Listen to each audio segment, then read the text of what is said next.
So everyone, welcome for our third day of MESA Launch Week.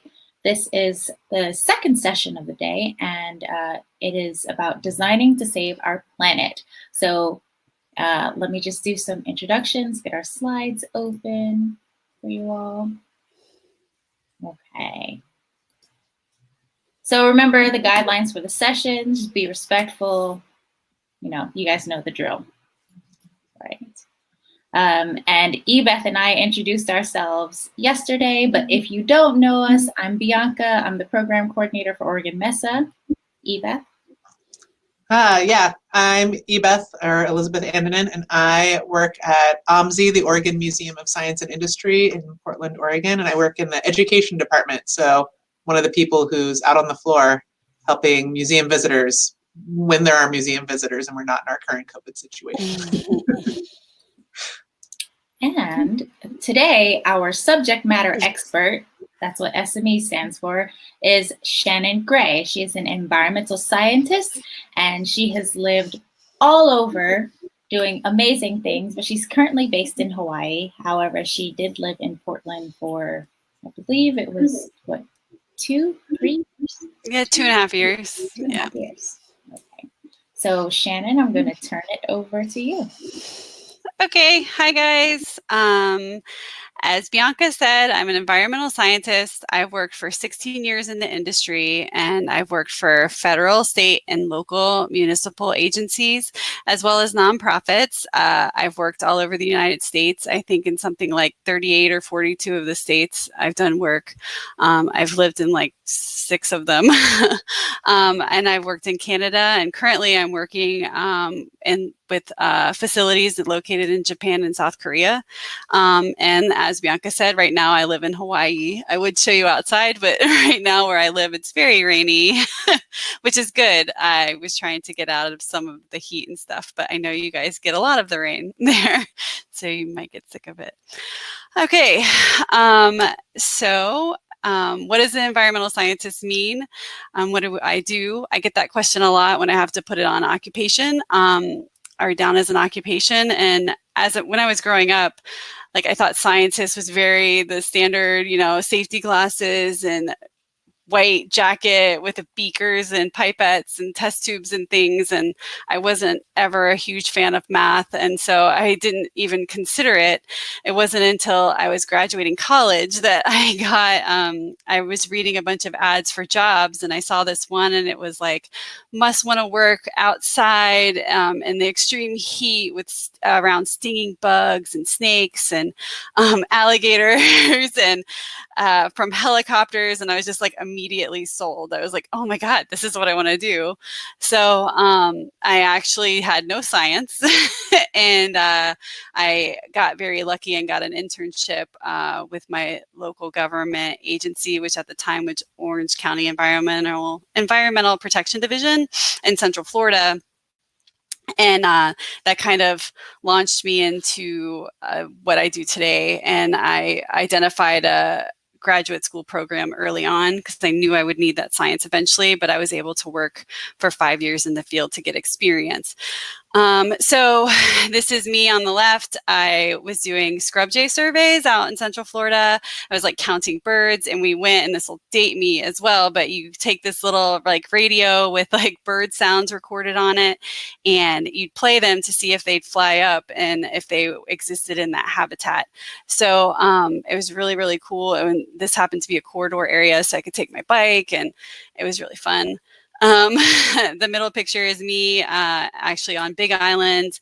In 2018, the Kilauea volcano erupted, and I got to do air quality sampling. The following year, we did a lot of maintenance and stuff. So I worked for the state of Hawaii for a little while when I first got here, and I worked with the Clean Air branch and doing data quality analysis. And I got to go out and look at all their meters and learn about that and about the area. It's really insane, and I've got more pictures of that coming up.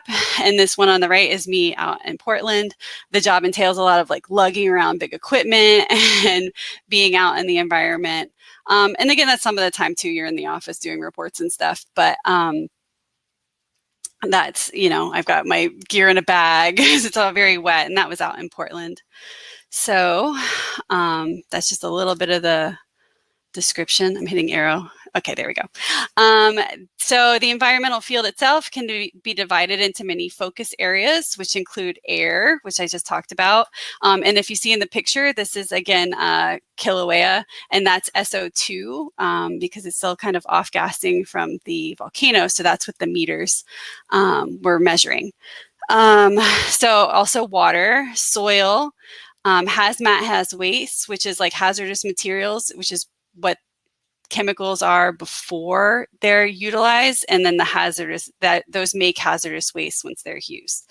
And you've got solid waste, which is garbage and trash, and it may not sound fun, but it's very important.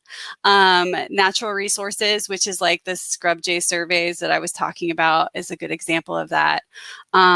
Cultural resources, which is like you know, the anthropology side of things, more like human artifacts, human remains, when those come up, tribal work, which you guys have some of out there and in Washington, sustainability, which everyone has heard a lot about recently, and health and safety. So all those encompass environmental the facets of the environmental industry, and they're kind of interwoven. So, you know, some work with others, and I have experience in all of them. So it's really, I get to do a diverse set of jobs, but some people are more focused in one area or the other. So environmental laws and regulations are what drives environmental protections. And this picture here is the is a air quality meter, and that's in Volcano in Hawaii, on Big Island in Hawaii. But so the environmental laws are what keep us safe. So as they are weakened through, you know, political actions and stuff, it's not great for us. But these are the main laws that are very important to our health and safety as humans, as well as the environment. So we have Clean Air Act, Clean Water Act, the National Environmental Policy Act, which is NEPA, and the Endangered Species Act. And those are just a few. The state and local governments also have laws and regulations that protect you as well, but the federal level, you know, goes across all 50 states. So they're very important, and they're really good to be aware of. So the benefits of regulating industry, because those laws affect how industries do their jobs and how they bring you like supply chain materials and stuff like that. So the benefits of regulating them are great. They're technical jobs like mine, and probably things that you would be interested in. And they're high paying, they're not menial jobs, they're great. This picture again too is Kilauea. It devastated like a whole neighborhood there. So you'll have cleaner air and water, more biodiversity with the environment, within the environment, which is great for everybody. Industries in turn can save money. So as they find ways to, you know, adapt to these regulations, and they also save them money. It leads to a healthier planet. It's better for human health, obviously, and it spurs technological advancements because they're going to eventually find ways to comply with the laws, which means follow them, and do it in more efficient and cheaper ways. So I just think it's really great. When I first started in the industry, there was a big push to deregulate, and this is all the reasons that they should not do that. So the industry most responsible for climate change need to be kept in check by stringent environmental laws. So, and then this is where we had the pop-up, Bianca. I don't know if it came up. So what I thought would be interesting for you guys is to kind of be aware of how you can look in your own communities for how these laws affect you. And one of those ways is you can pull your own water quality data. So this is the Portland area drinking water quality report. And this is out in public because of rules like the Clean Water Act. They have to publish this. They have to sample so often. They have to look for certain constituents, and they're required to be above certain thresholds. Otherwise, you know, they have a problem. So, I mean, that's a case in point example of how it keeps you safe. And it also, these reports like tell you things, interesting things like where your water comes from. In Portland, for instance, you guys have it says you have 2 high quality drinking water sources, Bull Run Watershed and Columbia South Shore Wellfield. But some places have focus on groundwater, and other places it's surface water. There's catchment, which is like catching rainwater and storing it in a reservoir. So there's a bunch of different ways, and if you're interested in it, there's a lot of that information is out there for you guys to find. So there's other important ways you can help besides just your general like recycle, save energy, be conscientious of e-waste. This is going to be a big deal, I think, in the future. E-waste is electronics waste. Everybody has, your phones, computers. I just moved, as I was telling people earlier, different houses on the island, and I found 3 different smartphones and 2 tablets and I'm a educated person that's going to recycle them or pass them on to a family member or something like that, but some people might just toss them. So, and as you gather more and more of these things, I've been to landfills and places like that where it's just like monitor after monitor after monitor and TV after TV. So, using these things as long as you can, and just being aware that it's probably going to be a long-term problem. And this picture on the right is a landfill in Central Florida that I visited.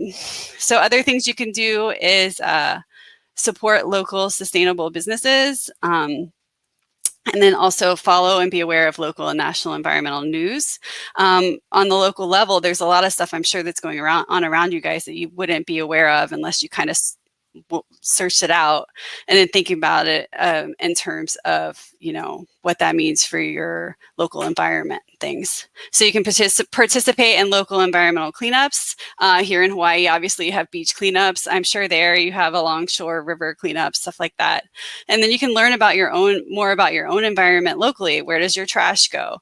Where does your energy come from? And then Portland, you guys have a lot of rainwater, so you have stormwater and obviously wastewater. So, I mean, if those are things that you find interesting, I was always someone that was kind of intrigued by that. So that's just good things to look into, and then kind of maybe thinking about how laws and regulations play into how those businesses are conducted, I guess. So let me see what else. So thank you for listening. These are some of the creatures I've come across in my travels, like in the work I've done. Those were all in Central Florida, but we've got an alligator, gopher tortoise, and a wood stork. And I hope you guys enjoyed it. Let me know I guess they'll let me know if you have questions. Bianca.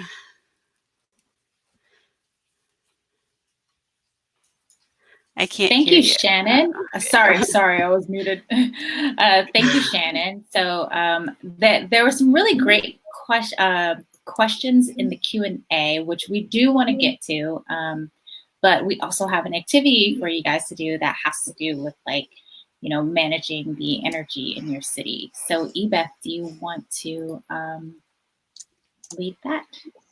Yeah. So thinking about all the awesome things that Shannon just said, we're going to go through sort of another online game. If you were with us yesterday, this is a different one, where we are going to pick a city and try to, thanks for that pop-up, and try to choose the best way to generate energy for that city. So once you get to the screen that looks like the one that's on the slide here, where there's this sort of bearded person, you can click the begin button. And I'm going to suggest that everybody chooses, which one did we decide on? Was it Carbondale Heights?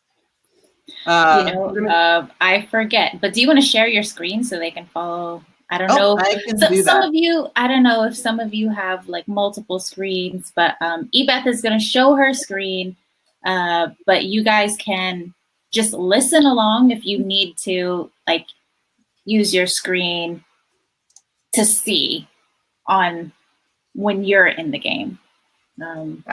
Okay. Also, some of you, if it prompts you to do like Adobe Flash Player, just click on the thing that says like Get Flash, and then your computer will probably say like allow, Flash Flash player, and you can allow it to do that too. Yeah. All right.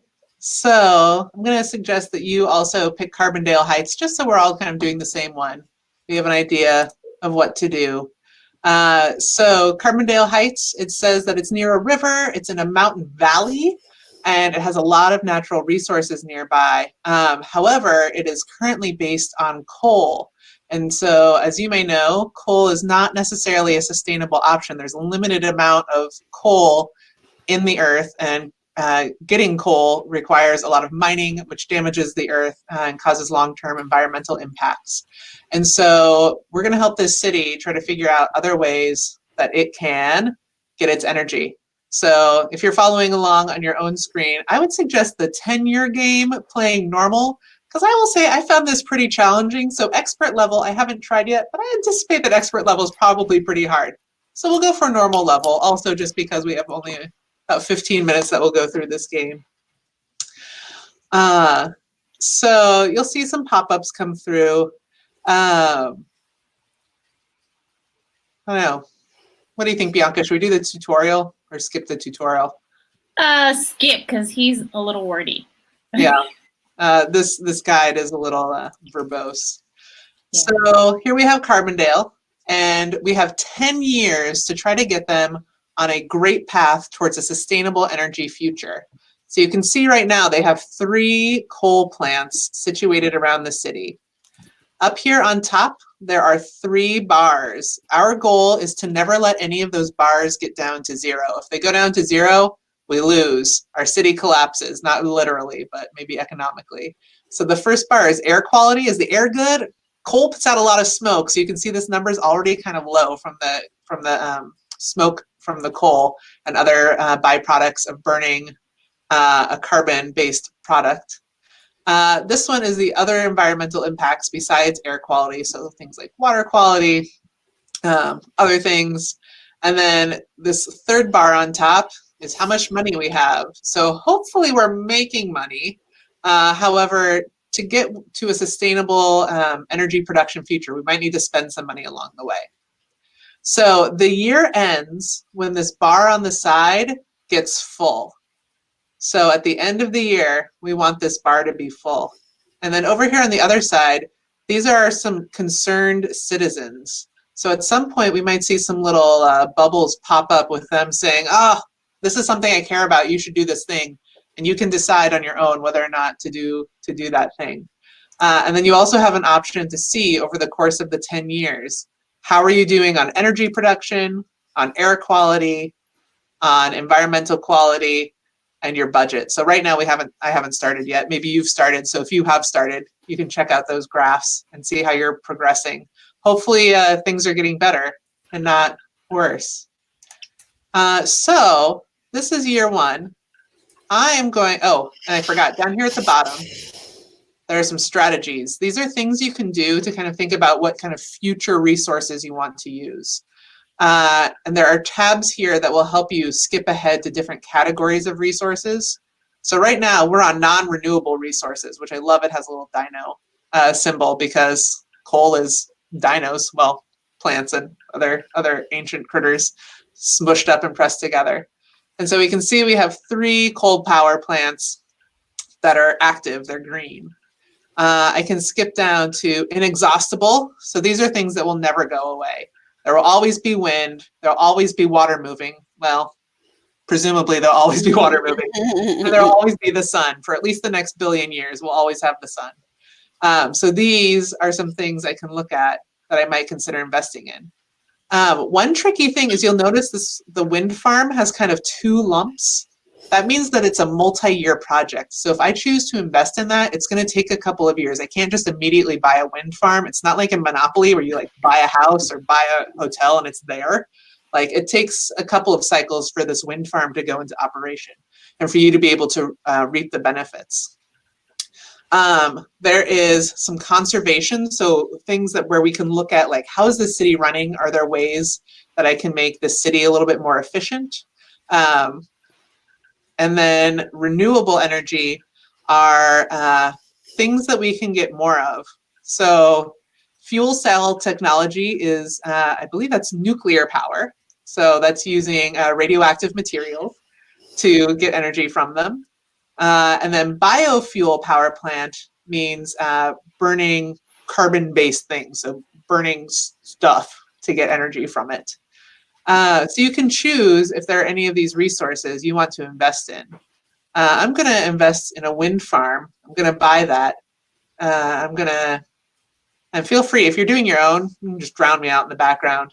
But I can see that it's going to eventually, it's going to cost some money to develop it. It's going to cost me some earth points to use it because I do need to use some resources to build that. I do need to use something to make the actual wind turbine.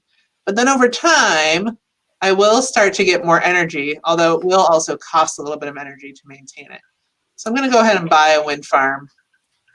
And then I think I haven't tried this before. I'm going to try some residential planning also. See if I can make some houses that are going to be a little bit better. And then sure, we'll buy 3 things because 3 is a great number. Let's see. And do some transportation planning. See if we can rethink how we go places. So those are the 3 things that I've purchased: a wind farm, and then some plans for making a better Earth. Maybe you want to try some other things. Try that nuclear power. Maybe try some non-renewable resources. Oh, nuclear is up here. All right, my mistake about fuel cell technology. Is fuel cell hydrogen? I should be more informed about this. It is fuel cell hydrogen. And I think it is. I think it's hydrogen-powered cars. I could be wrong. If somebody knows better, feel free to throw it in the chat. I don't know everything. All right, I bought those things. Whoop, look, and there's some construction starting, but that construction on my wind farm isn't ready yet. So I still need to make some energy. So I'm going to activate my coal plant. Oh, I activated a quarter of the way. I activated it 50%, 75%. Whew. All right, I've got 1 coal plant going at 100% capacity. I'm going to randomly choose this one. I'm going to bump it up to 100. All right, and then my arrow over here turned green, which means that I've reached my fuel or my energy for the year. So let's see what happened in the first year. Whew. The first year, all dino fuels, all non-renewables, all coal. Let's see, air quality. Oh, it's going down. It started out okay, but man, by burning all that coal, oh geez, it kind of tanked by about 10 points, it looks. Not so great. Earth, oh, Earth also took an even bigger dive from 100% good health to maybe only 78, 77% good health. Oh, that's not good. Oh man, my budget, I spent so much on all of those things that my budget went down to just above half. All right, maybe this is why I'm not a great urban planner. Maybe that's why I teach science instead. All right. So here's a summary. I'm going to head into year 2. And oh, I've got some community concerns from the health council and a middle school student. I'm going to listen to the middle school student first. All right. Oh no, there are kids with asthma. That happens when there's a lot of smoke and other bad particulates in the air. We see a lot of communities with asthma, especially if they live near things like highways where there's a lot of exhaust from cars going into the air. So I'm going to go ahead and clean the air. I'm going to invest, or I'm going to not invest in any lower or air quality products. So I'm going to make that middle schooler happy. Let's see, the Health Council, says that we should invest in wind power. I already did that, so I'm going to say that I'm going to do that again. Let's see, I'm going to check on my strategies. Halfway to a wind farm. Oh, that person's face is there. She's looking happier. Oh, I've got some residential planning in the works. I'm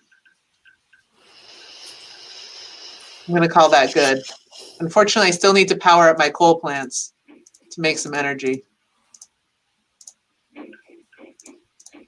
You know, Ebeth, you did such a better job at this in your year 1 of your 10-year plan than I did, because I only tried to invest in one thing my first year, And really, I should have like thought about it like year one, you know, based on my budget, you know, the money at the top of the screen, how, you know, how much more renewable or conservation energy can I invest in? So Yeah. I have to admit, this is like the third time I've played it, so I've got a little bit more knowledge under my belt. The second time I played it, I totally tanked my city in 2 years, so or 3 years. So fingers crossed I can get Carbondale a little bit farther this time. By the way, Carbondale, hilarious, because they're a carbon-based energy source. All right, let's see how I did in year 2. Oh, look at all those dinosaurs. Still lots of fossil fuels being used. My air quality is still tanking because I've got all of that smoke going into the air. The curve, I'm still tanking in overall environmental health, but it's kind of slowing down. It's not quite as steep. And budget, my budget's going back up. So I'm now starting to earn some money back. So that's good. I'm making money, although I'm still damaging the earth. Oh, not great. All right. Oh, no. Oh, I didn't buy, this health council person is upset because I didn't buy another wind farm. Oh, maybe I'll buy another wind farm next time so I don't make them too angry. All right. all right. I mean, we went through what, 2 years then. So, so we have about 2 minutes until we have to get to the Q&A. But maybe let's take a look at the different community members and see what they're saying now. I'm going to look at this angry person first. I usually want to avoid confrontation personally, but I know it's an important thing that as somebody running a city, I've got to listen to everybody. So, oh no, the health community doesn't like me. I'm going to have to work really hard to get them back on my side. Oh, well, I feel bad. They're so angry at me. Look how angry that person is. All right. But the middle schoolers like me. That's great. If only middle schoolers could vote. Great. Students like me. They're glad that they aren't going to have asthma. Oh, but I've got 2 new people who are concerned. Residents are really annoyed by construction. Oh, that's the bummer about construction, especially if it's leading to good things. Sometimes we have to put up with some annoying things in order to get good outcomes.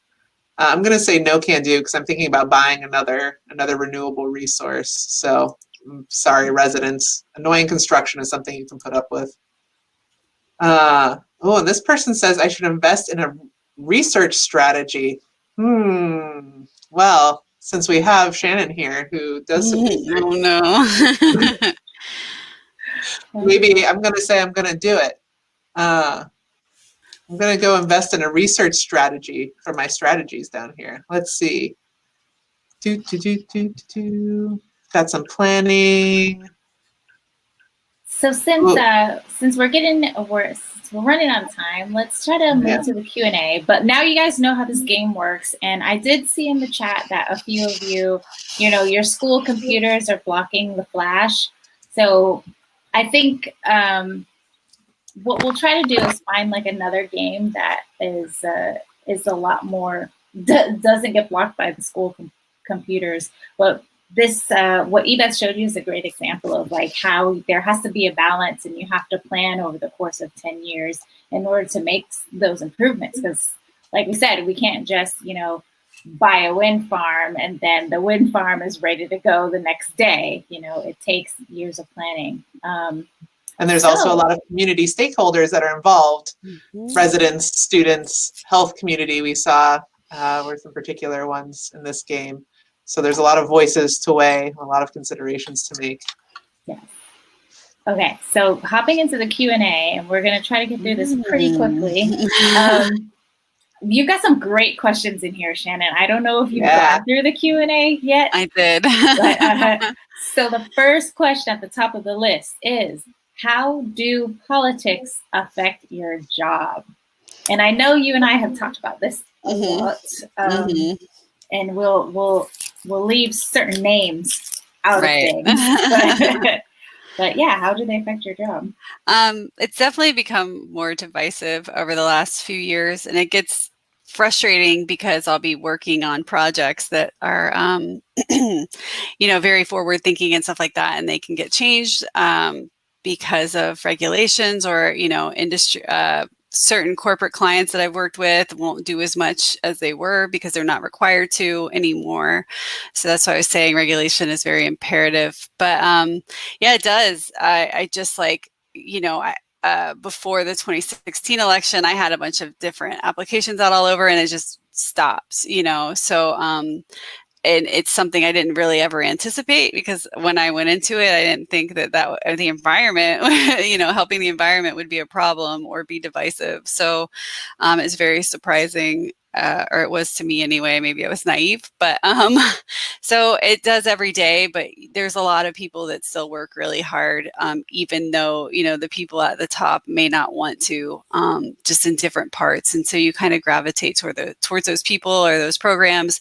I've lived in states that didn't really,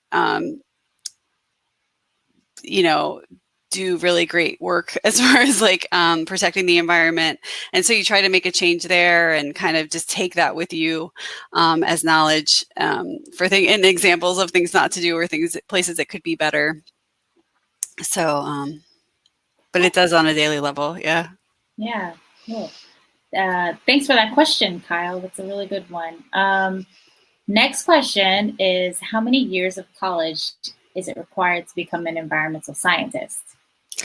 You can go with just a 4 in undergrad if you take the right classes, and you should look at the school you want to go to and see if they have those available, which I think a lot more do now. When I first started doing it, I don't know if I wasn't aware, but I also know one of my friends had to go to a different place because they didn't have the classes available. So if you just make sure that if that's what you want to do, that those classes are available, you can do it in undergrad and then not have to do what I did, which is go get my master's. But, or you can do that later and have better opportunities up front. Some of the cooler field work is more available to you earlier on because, they need younger bodies to like go do the adventurous things. So, Cool. All right, so our next question is it scary to be near a volcano?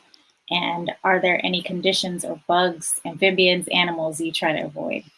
The volcano wasn't it was still active, but not like lava flowing from it. There was some scary parts because the ground is very crispy and not all solid, right? So it's porous. So you don't know if it's going to hold you up. So that was the only main thing at the time that I was scared of, is walking around and not falling through the like dried lava pieces. But I saw videos of the same crew that I went with that had been there like 6 months before, and it was like spewing from the thing.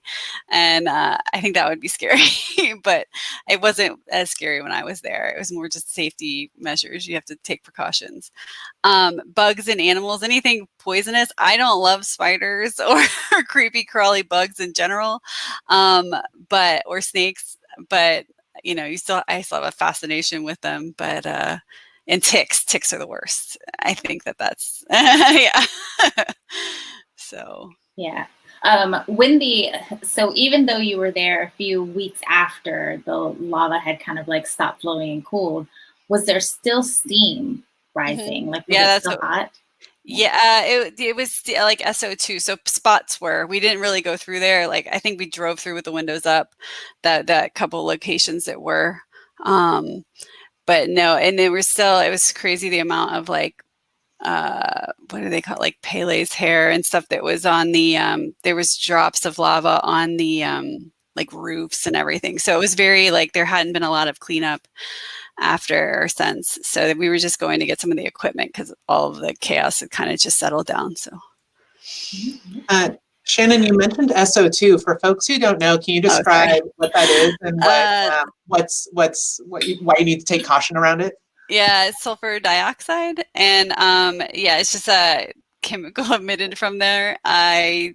It's toxic, right? You don't want to breathe it in large amounts, so that's why we track it. Hawaii does have some of the best air quality in the country, but the reason that we do track it and that it's bad is that it can be affect people directly with asthma and stuff like that, and have like longer term effects if you're not careful and get a lot of it. So I can say my experience with it in a lab setting is it really likes to mix with water, and I think it can turn into sulfurous acid, but it also kind of makes like a gross rotten egg fart taste in your mouth. Yeah. I don't think I got close enough to notice that. Don't recommend it. Okay, so our next question, Kyle's question got upvoted, but it's a follow-up to the politics question. So would you have gone into environmental science today with how divisive politics have become? Do you ever feel like you're fighting more for policy than you're doing science? And then finally, it's a long question. Finally, how do you feel when people deny science facts, climate change, and how do you cope with that? I think I probably still would have gone into it today. I'm very much an underdog type of person. Like I have this internal fight, like for no reason. I don't know why, but it just gets really frustrating for me to watch these things happen. So I think it would have been something I was drawn to regardless, but it does get like, it sucks the life out of you sometimes and can get really depressing and overwhelming, and that's okay. It's good to try and look for things that are positive or differences you can make. But that was one of the major things. It was my takeaway in my graduate school classes, is like, once you learn all the terrible things that are happening, it's kind of like managing how to like cope with that. And it, we're working on it. I'm not to scare anybody, but and I do feel like, yeah, it's definitely more for policy. That's why I was trying to hit home on some of these regulatory issues, like, because I don't think it gets touched on enough, and how it plays into environmental stuff, because climate change is a big deal. And I think that's so much part of it is why it's getting worse, is because these rules are getting weaker. So that's, like the air emissions with cars and all the different things play into that, and why it's important. And it's not something everybody pays attention to, because it's, it's kind of dense and, technical, and it's hard to follow for some people. And so it's good to like make you aware early on, because a lot of the stuff I didn't know when I was your age. So I felt like I could impart this knowledge or whatever. So I don't know. And I think a lot of it's interesting, and I didn't know about it. So they don't make these things aware on how some of the, so not supply chains, but waste chains work and stuff like that. And then finally, how I feel, I have family members that do, so it's really frustrating and it breaks my heart. So I'm just like, I'm like, why would you think that I would go and, devote my life to something that isn't real? So it doesn't always help things, but yeah, it definitely gets upsetting. And, I don't know how to like cope with it all the time. I just try to approach it like positively with love, I guess, and telling them why, but I don't know, and some of it is just mind blowing, because you're like, what? No. Yeah.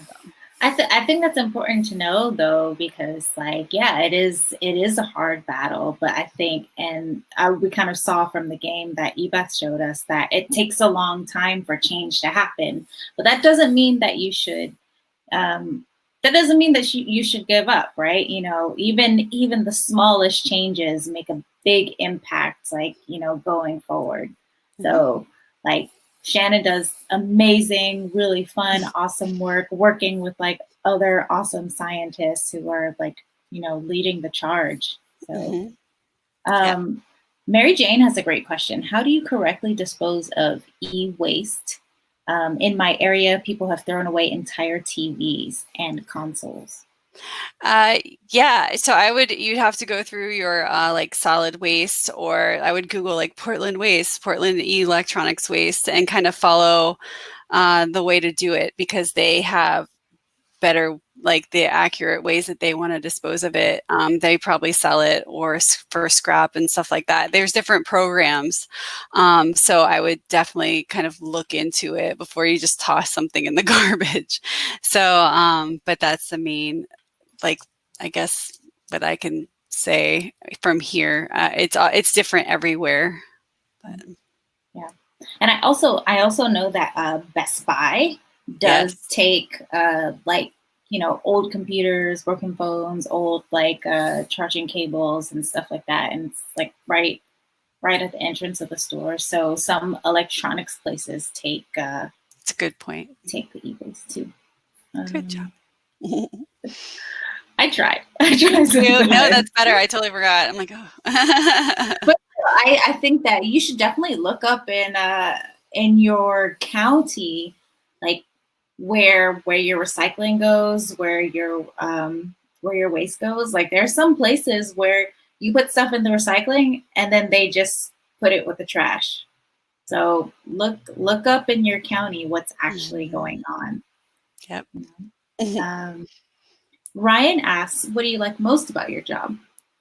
I like the outdoor type field work that's really interesting. In Portland, I got to do a lot of the I like the endangered species surveys and where you get to go and look for flora and fauna, like the wildlife and the plants and stuff like that for sure. Or getting to go to exotic places and do that, or even helping people with compliance is fun too. So I like a bunch of different parts of it. So even if it is dirty tanks and dirt, I feel like helping the environment get clean is good. Helping keep bad offenders, and I've worked with some really bad, clientele, some of the worst, like gas companies and big box stores that are known for not being environmentally sound or nice to the environment. And I feel like that helps me, I'm helping them do that. So that's good too. I get a little bit of different things from all of it, but I like being outside looking for certain birds and habitats and stuff like that. Kind of related to that, Amy asked, does your job take care of the animals that live in the forest? We don't do so much taking care. Some of the sad part is that, a lot of it is they're looking for habitat, animals in those areas to develop. So, yeah. So, or they'll mitigate for different areas, which means like, they'll develop this area, but then, set this other one aside for, conservation and stuff like that. So, there's parts of it that do the parts that are cleaning it up are really helpful too. Like I've worked that side of things. It's called remediation, and that's where you're looking at really gross sites with like contamination of gas and oil and all different stuff. And some of those are right on shorelines where there's like beautiful animals swimming around and stuff, and you're like right underneath the ground is a lot of contamination. So cool. All right, so our last question for you, Shannon. I know that you have to get going. Yes, I'm getting close. I'm like, no. Do you, Ryan wants to know, do you work with any other types of scientists? Yes, there's a bunch of different technical people. So we get civil engineers. There's the cultural resource guys are really interesting, and they're more like Indiana Jones than I am. But if you know that reference, but there's all kinds of scientists that look into, the etymology, like the bugs, and biologists. There's like marine biologists. They get the really cool stuff, but then they're also setting rat traps and stuff like that. So it depends on what you do.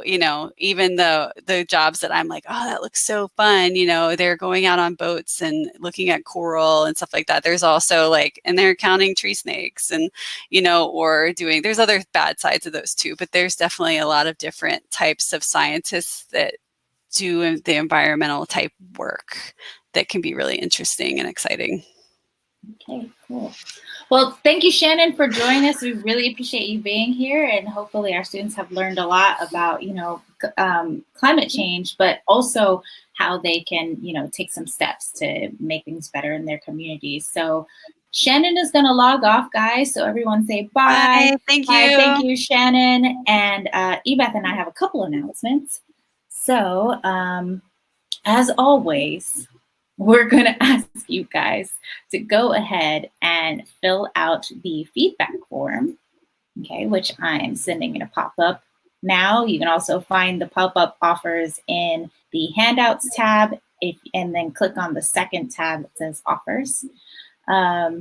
So fill out your feedback form. And then the last thing I wanted to talk about actually was the TikTok pitch video design challenge. So I did take a look at some of the videos that have been submitted so far, and they're really good. But what we've decided to do is, if you all want to make your videos 1 minute long, you can. So we ask that 1 minute be the absolute maximum limit, and I've changed it in the slides from yesterday. If you need the link to the slides again, I can drop it in 1 second. Give me a second. Anybody have questions for Ebeth while she's still here about like the game that we played? If anyone, I know Amy put in the chat earlier, she's like, oh, I want to see if, I think Amy said she wanted to see whether you like saved your town, basically. I wish, you know, when we switched back to the Q&A, I closed the tab, so we'll never know. I'll have to go try again. Fingers crossed for the future of Carbondale. The future of Carbondale.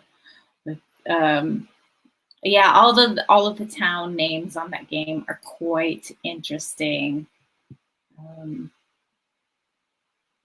know this link is taking forever, guys. It's taking forever. I will say I am very excited to see these TikTok videos on Thursday. I'm super stoked to see what comes out. All right. You all, so I'm pasting the link in the chat. So it should be the last thing in the chat right now. So if you don't copy the link, that's okay. If you have the link from yesterday, you know how Google Docs like updates and stuff. So, but there's the new link for the challenge, and you guys are all set. So take a break, and we'll see you back here in a couple minutes for the Hangout sessions. If you are in middle school, go to the middle school Hangout or the MS Hangout. If you're in high school, go to the HS High School Hangout. All right, see you guys. Stay on a couple, see if anybody else needs to continue waving.